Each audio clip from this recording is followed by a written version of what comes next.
dari kelas 12 4A 15 dengan NIM 12182886. Di sini saya akan menjelaskan mengenai latar belakang dan maksud tujuan koperasi. Terlebih dahulu, saya akan menjelaskan mengenai latar belakangnya. Dalam koperasi, saat ini sebuah pencatatan transaksi dilakukan secara manual. Tetapi, dengan berkembangnya sistem informasi dan teknologi saat ini, seharusnya koperasi sudah dapat meningkatkan sistem pelayanannya. Pengelolaan data transaksi administrasi koperasi haruslah dilakukan dengan sangat benar dan efisien agar dapat melancarkan seluruh transaksi. Maka dari itu, meninjau dari sebuah kecanggihan sistem informasi dan teknologi ini dengan kecepatan dan keakuratannya, sehingga pengelola koperasi dan juga anggota mendapatkan kemudahan dalam menjalankan transaksi koperasi. Maksud dan tujuan penulisan tugas akhir ini yaitu untuk menerapkan dan mempraktikkan ilmu pengetahuan yang didapatkan selama perkuliahan, pembuatan aplikasi untuk transaksi simpan pinjam pada koperasi, mempersingkat operasional data anggota dari sistem manual ke sistem terkomputerisasi. Nama saya Vini Masyato Fauzia. Di sini saya akan menjelaskan mengenai tentang metode penelitian. Yang pertama ada metode pengumpulan data. Pada metode pengumpulan data kita menggunakan dua metode, yaitu yang pertama wawancara dan juga studi pustaka. Wawancara dilakukan untuk pengambilan data dengan baik berupa pertanyaan-pertanyaan kepada pihak yang terlibat yang paham mengenai kegiatan yang berhubungan langsung dengan koperasi simpan pinjam untuk mendapatkan informasi proses yang ada. Yang kedua, studi pustaka.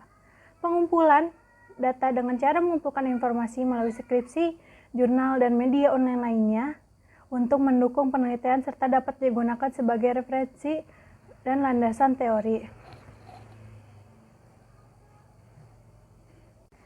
Yang kedua, ada metode pengembangan software. Yang pertama adalah pengumpulan kebutuhan.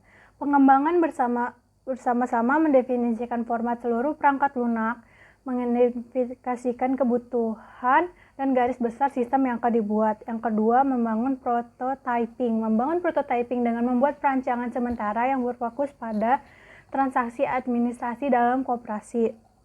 Yang ketiga, evaluasi prototyping. Evaluasi ini dilakukan untuk mengetahui apakah prototyping yang sudah dibangun sudah sesuai dengan keinginan. Jika sudah sesuai, maka langkah 4 akan diambil. Jika tidak, maka kembali lagi ke langkah pertama. Yang keempat ada mengkodekan sistem. Dalam tahap ini, prototyping yang sudah disepakati diterjemahkan ke dalam bahasa pemrograman yang sesuai. Yang kelima, menguji sistem. Setelah sistem sudah menjadi suatu perangkat lunak yang siap dipakai, harus diuji terlebih dahulu sebelum digunakan. Pengujian ini dilakukan dengan black box testing. Yang keenam, evaluasi sistem. Mengevaluasi apakah sistem yang sudah jadi sesuai dengan yang diharapkan. Yang ketujuh, menggunakan sistem. Perangkat yang telah siap akan segera digunakan. Selanjutnya adalah ruang lingkup. Untuk memperjelas masalah yang ada agar tidak terjadi pembahasan yang meluas, kita membahas tentang web koperasi dengan user, admin, dan juga operator dengan halaman yang berisi menu login, data anggota dan simpan pinjam, data angsuran, laporan transaksi, dan juga logout. Yang kelima, ada profil koperasi. Koperasi simpan pinjam ini dibentuk untuk mengorganisir pemanfaatan dan pendayagunaan sumber daya ekonomi untuk meningkatkan taraf hidup para anggotanya. Nah, dengan demikian, koperasi merupakan usaha gerakan ekonomi rakyat berdasarkan asas kekeluargaan. Yang keenam, struktur organisasi. Berikut susunannya.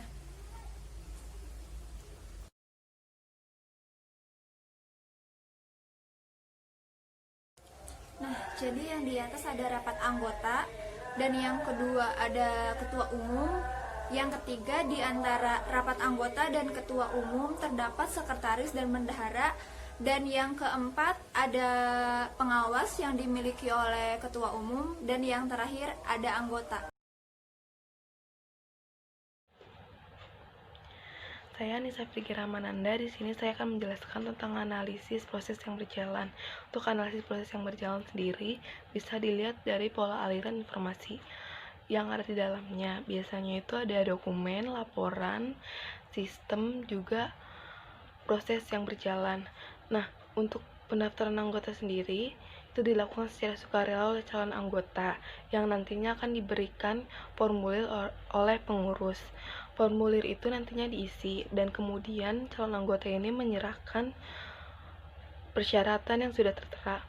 Lalu ada juga simpanan. Nah, simpanan ini dilakukan oleh setiap anggota yang nantinya harus menyerahkan buku simpan pinjam dan juga uang yang nantinya akan diproses oleh pengurus. Nah, untuk simpanan sendiri ada 3 jenis. Yang pertama itu simpanan pokok yang dibayarkan di awal pendaftaran. Nah, ini tuh sebesar Rp25.000. Nah, yang kedua ada simpanan wajib yang nantinya akan dibayarkan setiap bulan oleh anggota itu sebesar Rp70.000. Yang ketiga ada simpanan sukarela, yaitu simpanan yang dibayarkan oleh setiap anggota dengan sukarela kepada koperasi dengan nominal yang tidak ditentukan. Nah, lalu ada juga pinjaman. Nah, untuk pinjaman ini, setiap anggota yang melakukan pinjaman terlebih dahulu meminta surat permohonan izin pinjaman, lalu mengisi dengan sesuai data yang ada nantinya oleh pengurus koperasi untuk bisa disetujui secara bersama. Nah, untuk jumlah pinjaman sendiri itu maksimal Rp10 juta.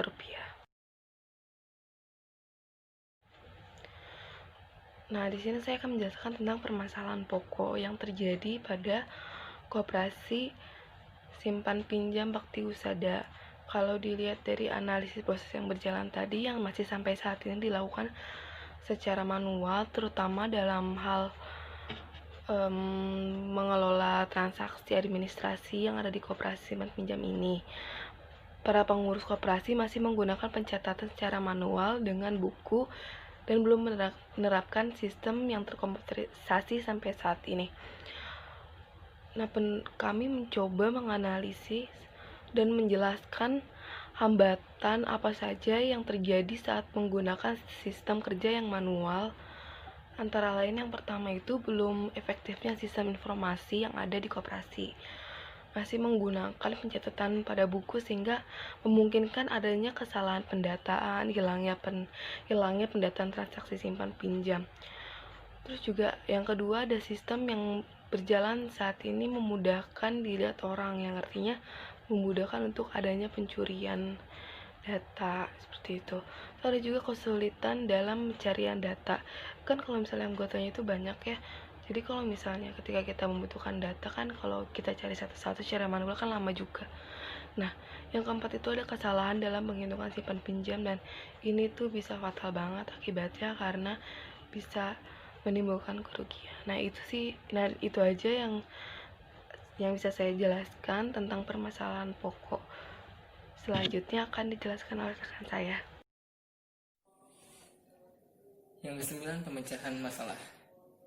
Dari permasalahan di atas, penulis mencoba memberikan solusi atau pemecahan masalahnya, yaitu merancang sebuah sistem operasi seperti pendaftaran, simpan pinjam, pengambilan dan angsuran secara terkomputerisasi, sehingga diharapkan dapat membantu meminimalisir masalah-masalah yang terjadi.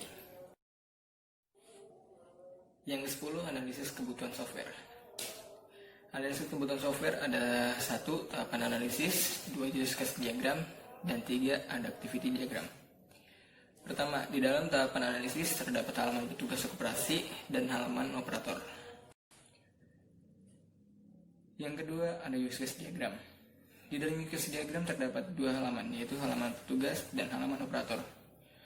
Dalam petugas terdapat use case admin, dan berikut tampilan diagramnya.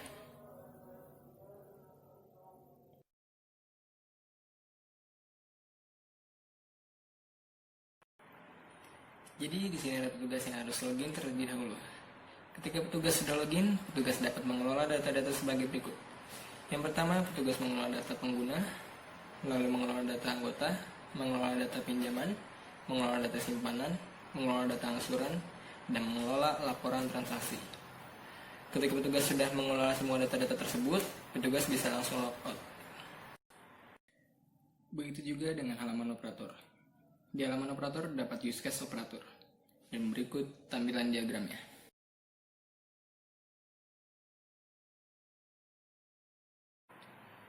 Jadi di sini operator diharapkan login terlebih dahulu, seperti biasa. Ketika operator sudah login, operator dapat mengelola data-data berikut. Pertama, mengelola data tabungan, kedua, mengelola transaksi, dan ketiga, mengajukan data pinjaman. Setelah itu, operator dapat langsung logout. Dan yang ketiga, ada activity diagram. Di dalam activity diagram terdapat 4 bagian. Pertama, ada activity diagram pendaftaran halaman petugas dan operator. Dan berikut contoh diagramnya.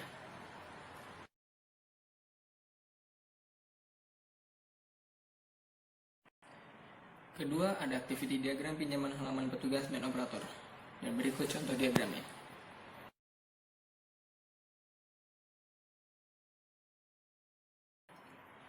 Ketiga, ada activity diagram simpan halaman petugas dan operator. Dan berikut contoh diagramnya.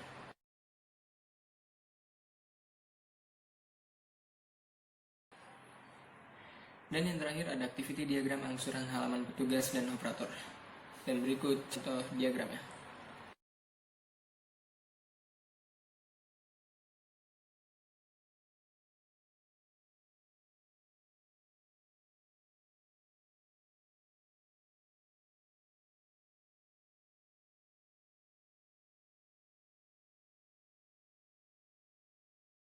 Nah, di sini ada tampilan webnya. Di sini nantinya kita akan login sebagai petugas.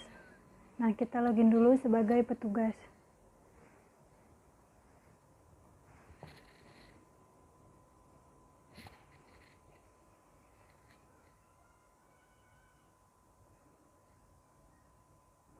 Nah, di petugas ini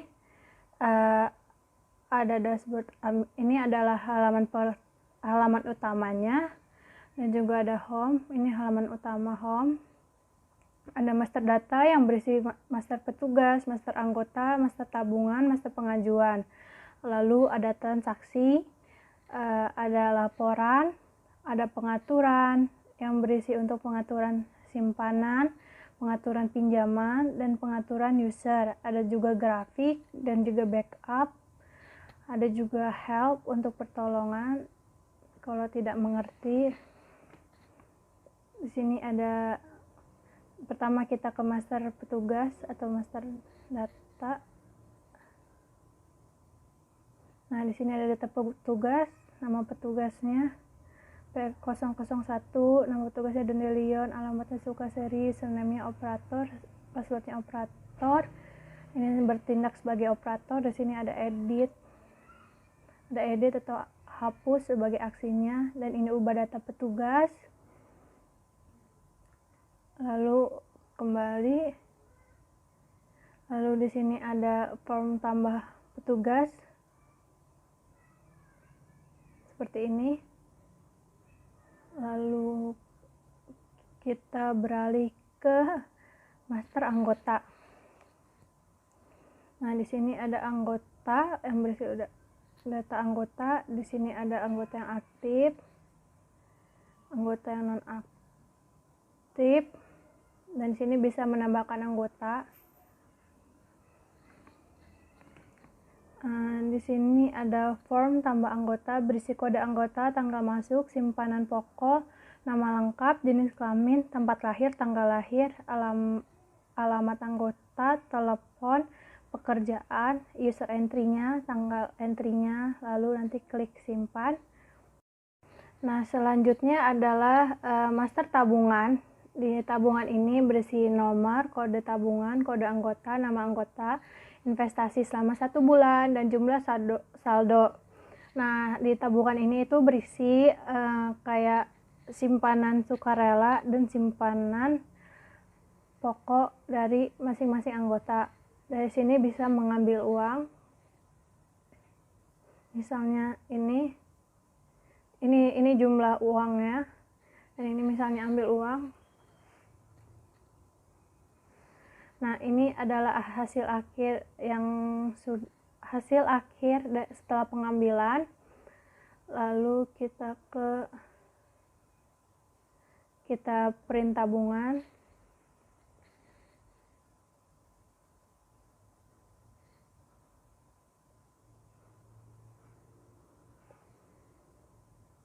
Nah, ini isi laporan seluruh tabungan.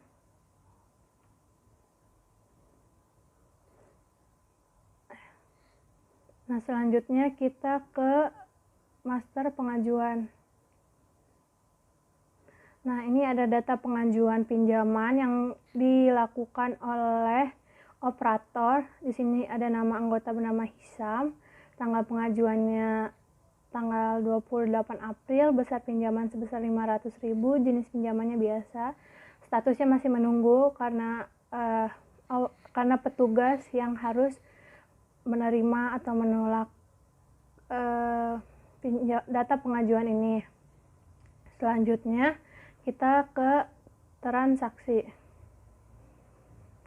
Nah, di transaksi ini ada kode anggota, nama anggota, pekerjaan, tanggal masuk, dan aksi. Aksinya itu ada simpan. Kita klik. Nah, ini simpanan anggota, laporan simpanan anggota. Ini ada simpanan wajib, ini ada simpanan sukarela. Nah, simpanan wajib kita klik pertama. Nah, ini simpanan wajib yang setiap bulan akan dibayarkan. Lalu ini ada simpanan sukarela, bebas nominalnya dan bebas kapan disetorkannya. Lalu ini bisa mencetak data. Nah, ini laporan simpanan anggota. Lalu selanjutnya beralih ke pinjaman dan juga angsur. Nah, ini tuh transaksi pinjaman dari Hijumuddin. Ini ada nomornya, ini ada kode pinjam, ini ada tanggal pinjam, ini ada jenis pinjam, ini besar pinjaman, ada lama angsuran, jatuh tempo, dan statusnya. Statusnya belum lunas, of course. Lalu di sini kita lihat aksinya view. Nah, di sini dia baru melakukan angsuran 2 kali.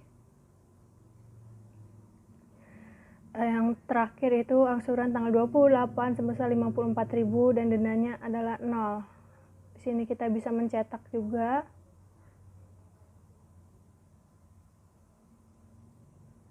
Lalu di sini ada angsuran. Untuk membayar angsuran, nah ini dia form angsurannya. Jadi dia tinggal membayar angsuran yang ketiga.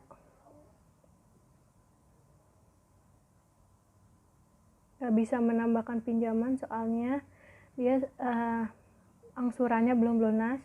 Lalu ke sini untuk menambahkan pinjaman. Nah, ini dia form untuk pinjaman. Ini ada jenis pinjamannya, ada biasa, menengah, dan full. Yang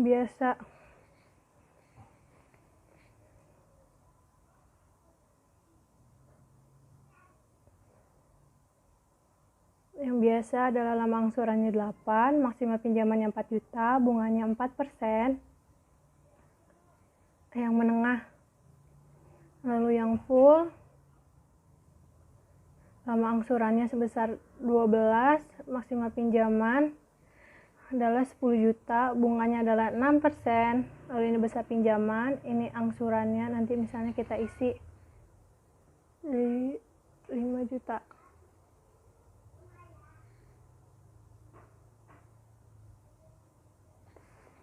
Nah, ini ada angsurannya. Nah, ini ada jumlah angsurannya yang akan diangsur selama 12 bulan.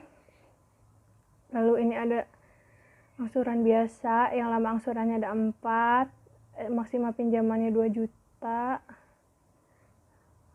Lalu selanjutnya kita beralih ke laporan. Laporan ada laporan data anggota. Nah, di sini ada laporan data anggota, kita bisa mencetaknya.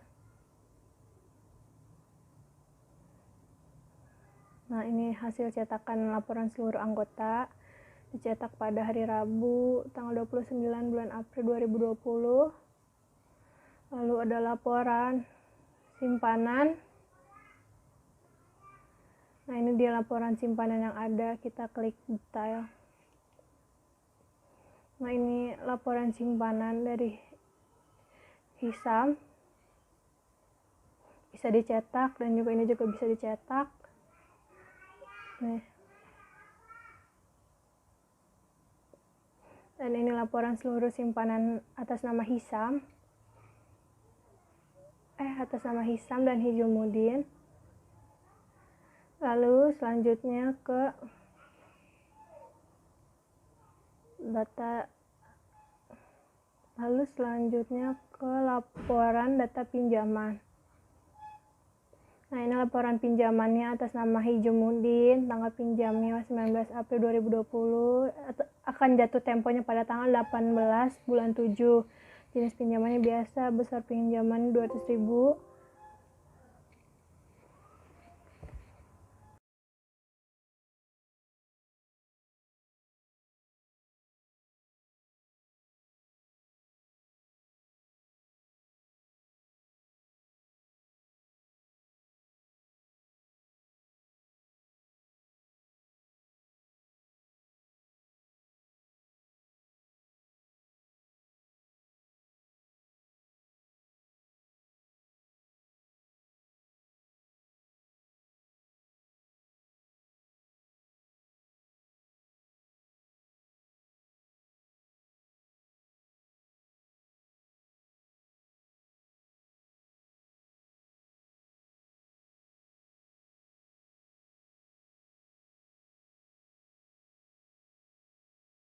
Nah, selanjutnya kita login sebagai operator.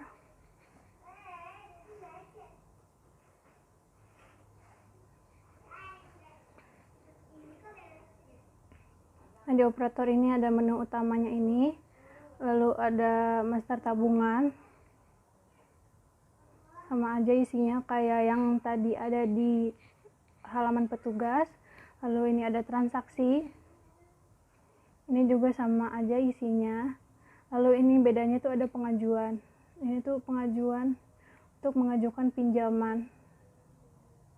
Nah, ini dia data pengajuan Hisam, masih menunggu karena tadi belum diterima oleh admin. Nah, kalau di operator tuh isinya sedikit karena memang operator nggak begitu banyak tugasnya, cuman mengecek transaksi, data tabungan, dan mengajukan pinjaman. Sudah.